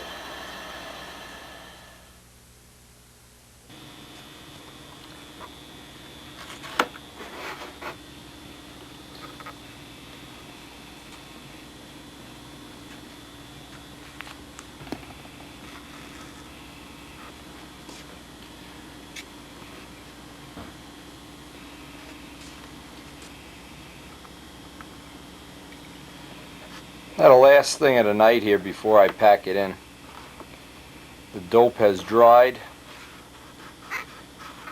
I pulled off all the tape and tried to clean up the edges just a little bit and put a new set of tape on. The new set of tape is back maybe a thousandth of an inch. Just enough that I'm not building up a ridge there. I can keep this nice and smooth. I've also changed this line, moved this line up just a little bit from the original line. Actually, I did it from looking at Gerald Champ's pictures of the canopy and seeing that this line might have been a little too far down. have this up, and I want to put the corner cuts in there now. And the blue tape is good for the bevels here. I also bought the tape while I was out at Chard too, so now you can feel already as the dope hardens up, everything gets nice and firm. So by tomorrow I hope this is ready to be sanded out a little bit. Again, I'm just putting a little bit of extra blue on the edges, and each time, or every couple of times, I put a coat of dope on this, or filler or talc, I'll move the tape. So I'm constantly moving that line back. I don't have that razor line. You can just get a little bit of sanding on the edge. Before I quit for the night, I'll put one extra coat of dope on here, right around the canopy edges.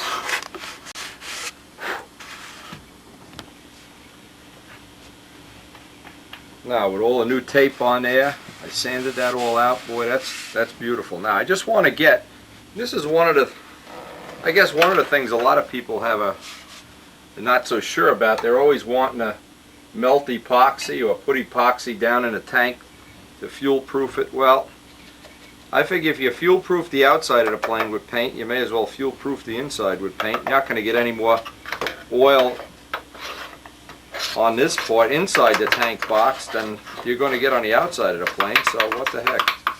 So what I do is I hold it down, and this is really a good trick too, no matter what design you have.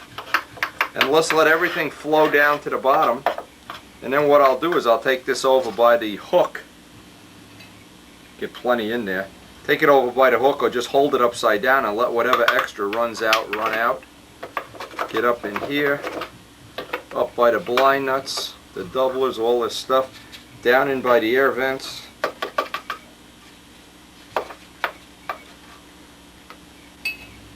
Now, years ago I always thought it was important I'd mix up a 5-minute epoxy and pour it down there and try to fuel proof it and everything, and I realized, well, what the hell.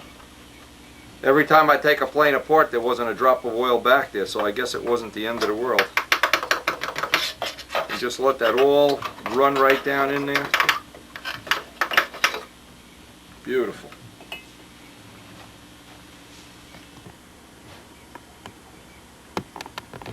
Another reasonably good day.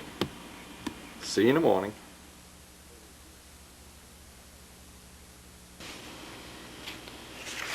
Now today, this dope has been drying 24 hours, and I just want to show, because a lot of people don't understand about how dope is. When dope is dry, it powders off. And I just want to do a little bit of this, maybe on the macro lens.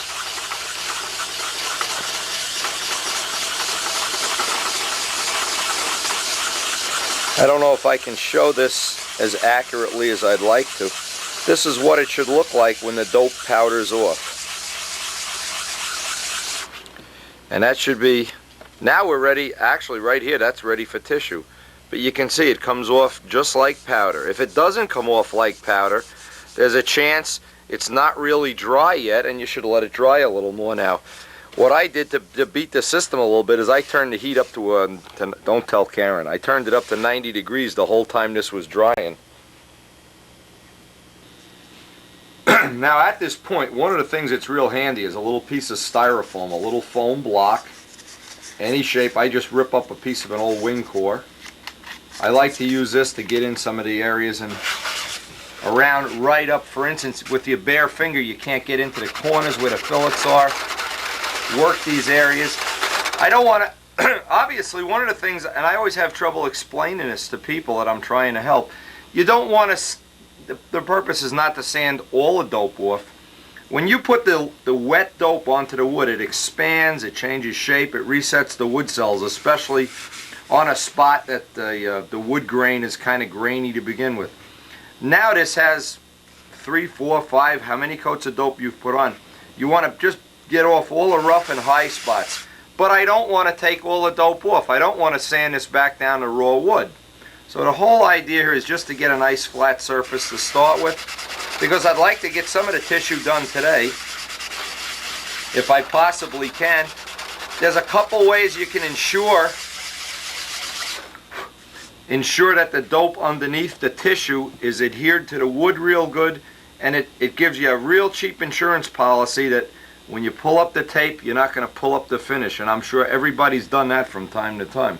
So the other thing, hey, just you can see I'm getting sick again from all this snow shoveling. A funny story, and this is absolutely true. When I got this paint from Chart, I was trying to get the light green color, and I got all the colors out of the book, and he said, well, the light green color, the Spitfire light green, well, they don't have that color, so I had to pick an alternate color, but I had my original paint chip. So what happened is when Jimmy and George and I went to the restaurant for lunch, we were sitting in a restaurant, I look out across the street, I have the paint chip in my pocket, I take it out, I look, I hold it across the street. The house across the street is the color I wanted. The whole damn house is painted Spitfire green. And that is absolutely true. Anyway, I'm going to sand this whole thing off camera, and then we'll get ready to start tissuing this up. This is really ready. And believe me, I'm very satisfied the way this dried up.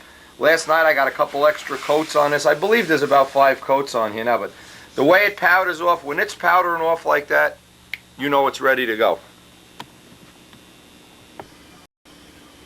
Now, in the course of sanding out the fuselage, I put a ding in the trailing edge here, and I thought this would be a good time to show what my technique for repairing this is.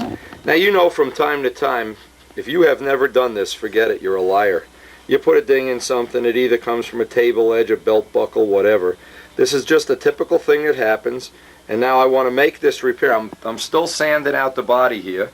I still have another half hour or so of sanding, but I want to get this piece in here and get some dope on it and get it so it's starting to dry.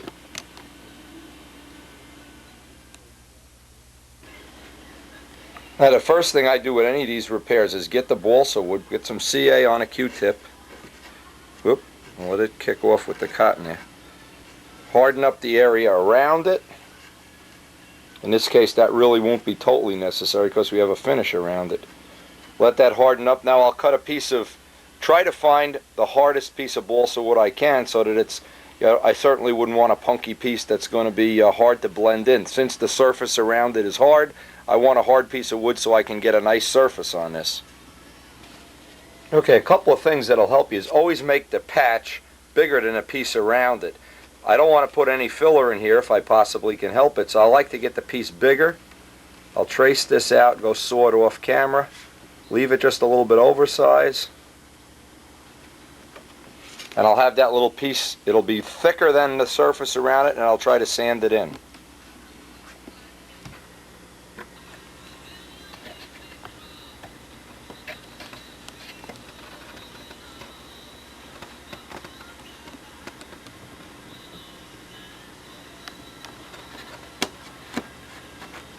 And notice the piece is bigger in all the dimensions. I'm just letting that, I'd put some CA on there. Let that CA kick off. No kicker, I don't want to make a popcorn festival out of this. And I'll just try to shave it down close.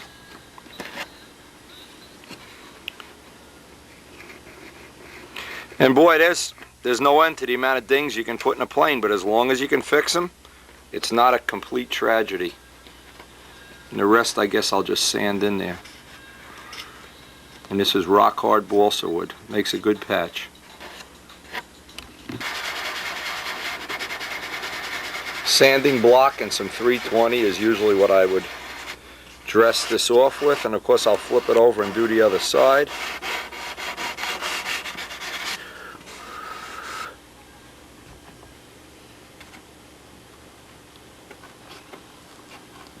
Again, I remember years ago, and this is going back, where I'd get a little ding in a plane or something, and I'd panic. I'd say, "Oh my God, that's the end of the world." Well, when you know you can repair up to a point, and not, now this is in the outboard tip, so who cares what this weighs even, but it gives you a lot of confidence, and it's a good feeling to know you can repair these things. And sometimes you only have to see it once, and you can figure the rest out. Now, obviously, you want to take some like 320 in a block, blend this right in, hit it with some thin CA, harden it up, get a couple of coats of filler on it, and in the final analysis, once it's silvered and everything, you will never even see this.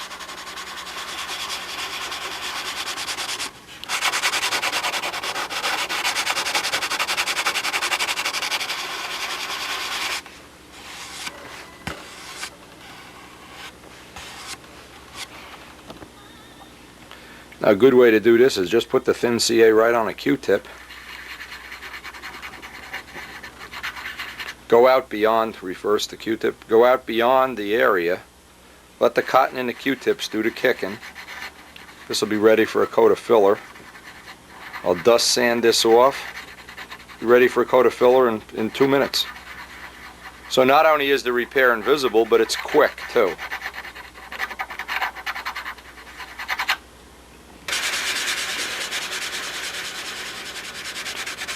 Now, if you did have some deep spot in here that you really didn't fill in yet, you could use the green stuff, but this was almost a perfect patch.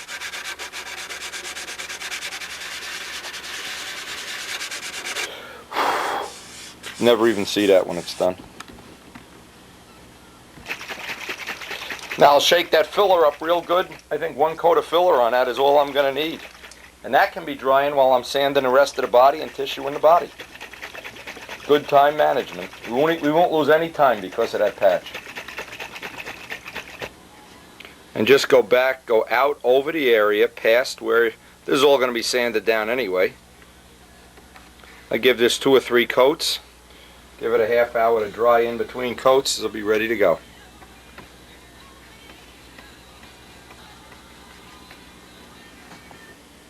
Now remember this little spot out on a silkspan? I had a blob of CA on here. I put a little bit of that green stuff, sanded it down with 1200. And I'm just going to brush on some filler here, as long as I'm doing filler patches. Get random sanding lines, random brush stroke. And while all that stuff is drying, I'm going to finish up all the sanding on the body. One of the steps you can leave out and trick yourself into thinking you're saving work here is you can not sand the first coat of clear out of the second coat or whatever. But when you tissue over this, what happens is you always have high spots in the tissue where you cut through, and this is just like pay me now or pay me later. It's really a good investment to get this done. Get all the edges radiused again, all the edges around the cowl. Boy, I wish I could shake this cold. Unbelievable. This thing has plagued me for the whole winter here. All the edges. Now I'm going to get ready here. We're going to be finished with this soon. I want to use medium silkspan. I want to get the coat of clear that's going to hold the silkspan on to have a little bit extra thinner in it so I get some good penetration. And if you tend to work real slow, you could always put a little retarder in the clear even, just to give you some extra time to work on it. But this is powdered off real nicely. Want to get right into fillets. I also want to get right up to the fillet, that part that we just put an extra coat of clear on, a couple coats of clear. Again, there's no magic formula. The magic formula isn't put 3 coats on, 2 coats, 1 coat. Put enough on that the body has a little bit of a shine. Now you know that the silkspan's got something to bind onto. The dumbest thing in the world is to put 1 or 2 coats on and then think that's enough. You put the silkspan on. When you're all done with the finish, you pull up the tape, bingo, up comes the finish. And that happens even when you do things right sometimes, so why fool around? A little bit of extra paint here is going to ultimately work its way up through the tissue. There's no negative side to this. Anyway, I'm going to get the rest of this done off camera and get ready. Hopefully, we're getting a lot done today. Hopefully get ready to... Another thing too, don't look at things. At this point in time, everything looks terrible. The silver's all scratched. This is terrible to patch this. Don't look at it. Feel it. Your hands are much more sensitive to little, like right in here, and I would never see that with my eyes. Your hands are more sensitive to little imperfections. From this point in the finish on, it's your hands that have to tell you where it needs to be sanded. You really can't depend on your eyes until it's all one color again, or silver. When it's all silver, now you can depend on your eyes, but you can't depend on your eyes now. Now another thing I was looking at, I was wondering if these real thin shells were going to warp or twist or whatever. So far they've been perfect, so I'm just holding my breath here. Hoping that this is going to be, when it's all tissued out, I'm not going to have any of those starving horse wrinkles or anything in there. Now another thing, and just thinking of things that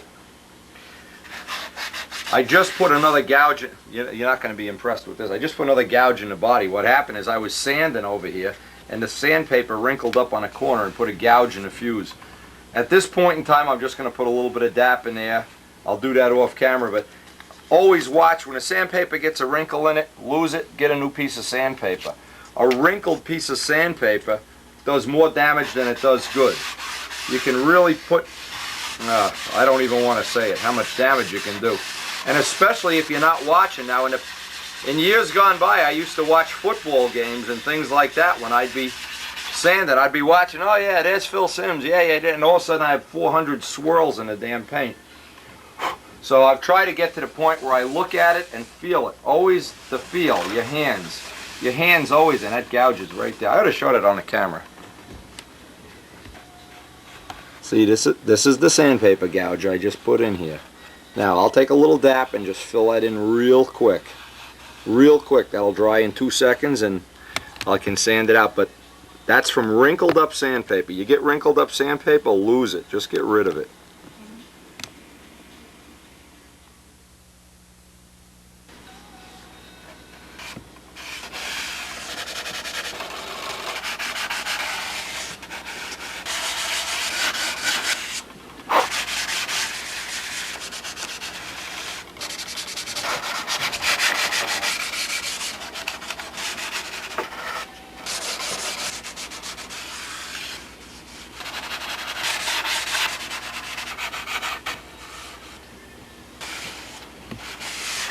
Now I'm just going to dust this all off and we're pretty much going to be ready to, I sanded out the little repair, the little tissue repair.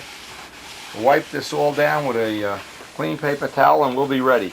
We're going to be ready to tissue this body.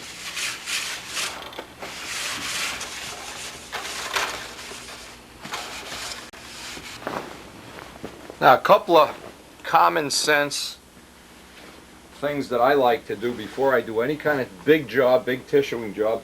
Get a nice clean sheet out of the laundry. Get the table nice and clean. Vacuum the floor. I'm going to be using this table to cut the tissue. I certainly don't want to start off with a pile of dust and chips. And I've had other people in the shop here, good time not to mention any names that way, come down, okay, let's tissue the body. Boom, and there's all dust, chips, razor blades, junk all over the table. Then they wind up getting that under the tissue and there's little bubbles and oh, God. A nice clean work area to start with. Number one priority. And that little repair worked out perfectly, just perfect. Some of these other little repairs, when you run your hand over them, you can't even feel them. And I think that's a significant thing, even though this looks terrible. And of course, if you accept the fact this is going to look terrible, it won't bother you. But a lot of people, and I've had, I won't mention any names again, it's embarrassing for me. Oh, the plane looked terrible, I painted it silver, looked, oh, I wanted to throw it away. Well, don't worry, when it's all smooth, if you're constantly using your hand around here, your hand is not going to lie. Your hand is not going to give any false sense of security here. All of these little things, believe it or not, if you close your eye and rub your hand over them, you can't feel them at all. And that's I guess the single most important lesson to learn is use your hand, don't use your eye at this point in time until a plane is back in silver, and from that point on maybe you can reasonably use your eye. But at this point in time, get used to looking at all these pock marks and repairs and everything, because once the next coat of silver goes on there and it's all finalized and sanded out with 1200, it's going to look beautiful. Hard to envision it now, but it will look beautiful, believe me.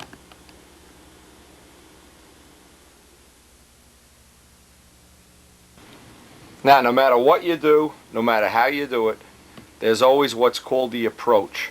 The approach in this case is we're ready to tissue the body, but I have a couple little pieces, this little hatch, which I've put all of the clear on.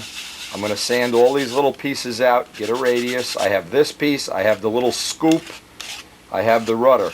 And a good idea anytime you're going to tissue, anytime you're going to do anything that requires a skill that you've already gotten, is do a little practice run. Now what's nice is these little pieces, the rudder also, these amount to be nice practice things.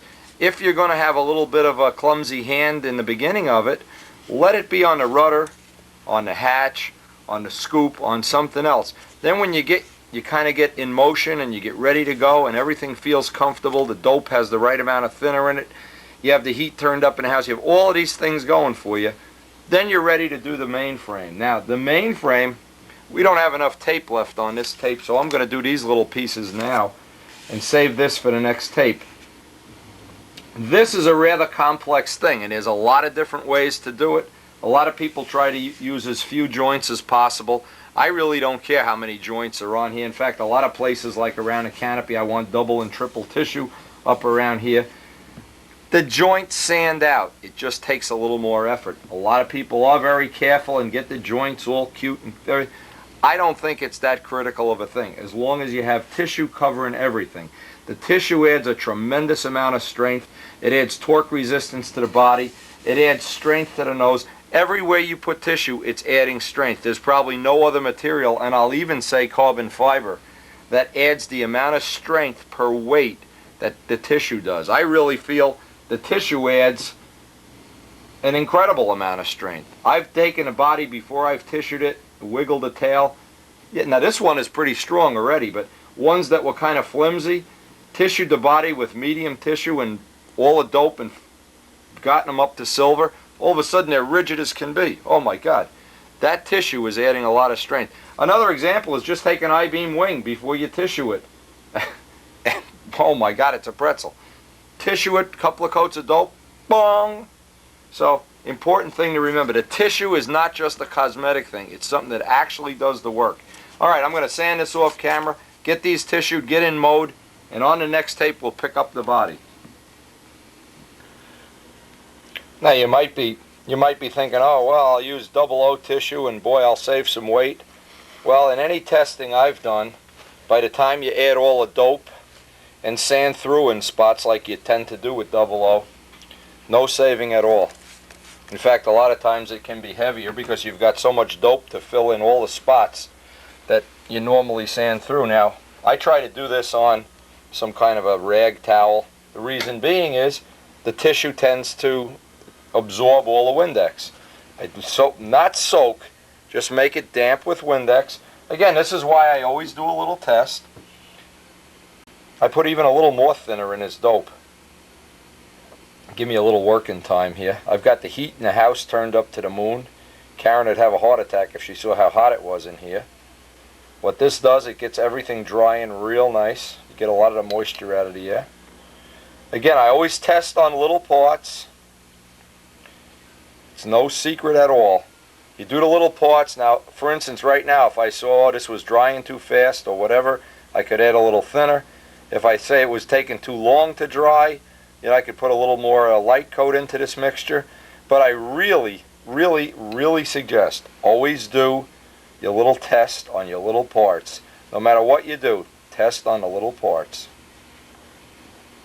I rub this down with my fingers, bare hands. I know that doesn't sit well with a lot of people. But press it right down. When you push it down, the dope oozes up out of the tissue. You tend to get rid of all the extra dope that's under the tissue and you get a good bind. Now just by running back and forth, and of course this is why I like to just get in mode here. This is a brand new scalpel blade. Double-edged razors work well. Normally you could let this dry and then trim it off. I want to just see how this is going to dry up for my own purposes. Now there's a lot of spots on the plane where I want to put double tissue up around the nose where the motor mounts kind of stick out through the blocks, through the shells. That's a good spot. Where the joints are, where we cut the body away to make room for the wing, that's a good spot for double tissue. And along the seams of the turtle deck, another good spot.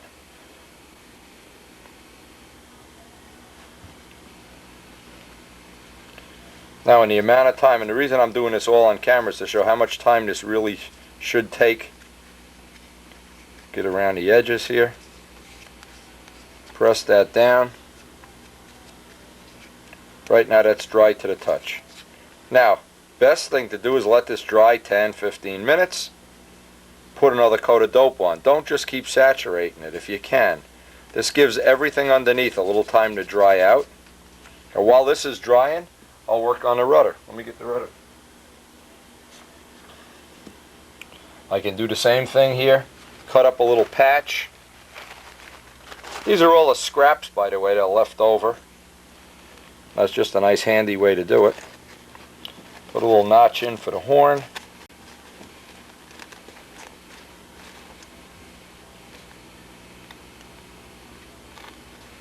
Again, I'll get all my little techniques that I just feel real comfortable that everything, this looks right, by the way.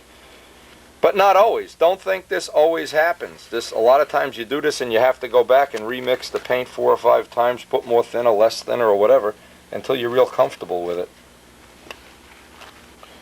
If you're doing it over a towel, it's real nice. The towel absorbs any of the extra Windex. You don't want to soak it. Again, just make it down. All you really have to do is see this technique once. The Windex evaporates a lot quicker than water. That's the reason for using Windex. And especially while we're working on the body, I don't want to have, there's so many curves and I have to do it in like 40 or 50 pieces. So I'd like to, get it moving right along. I don't want to sit and wait for each piece to dry 10 minutes. It'll take me all day to do it. Normally takes me 2 or 3 hours to do a body the way I like to do it. And I don't want it to take 10. Now, assuming you haven't sanded through any spots here, if you have, you want to put a little bit of extra dope on. Again, we're sneaking up on the end of this tape. I'm just going to let the camera run till the end of the tape. But if you get that philosophy down, a lot of times with some modeling technique, you really only have to see the technique. The rest of it you can figure out yourself. You don't need a step-by-step. You just need like a little road map.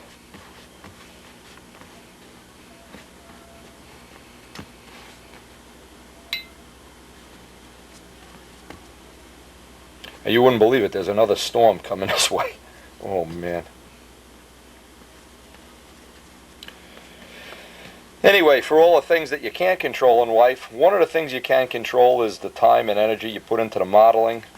And I put what I feel is a large amount of my life into this. And I really do enjoy seeing the results come out as well as I can. And I enjoy, just like those pictures Gerald Champ sent in, and Midgley working on his stuff, and Jimmy's going to be back in mode soon. John DeTavio should be better soon. He's been sick. We should all be getting some new projects going in the shop here real soon. Next Monday night there'll be a class. We'll be back in mode after what was a real long layoff.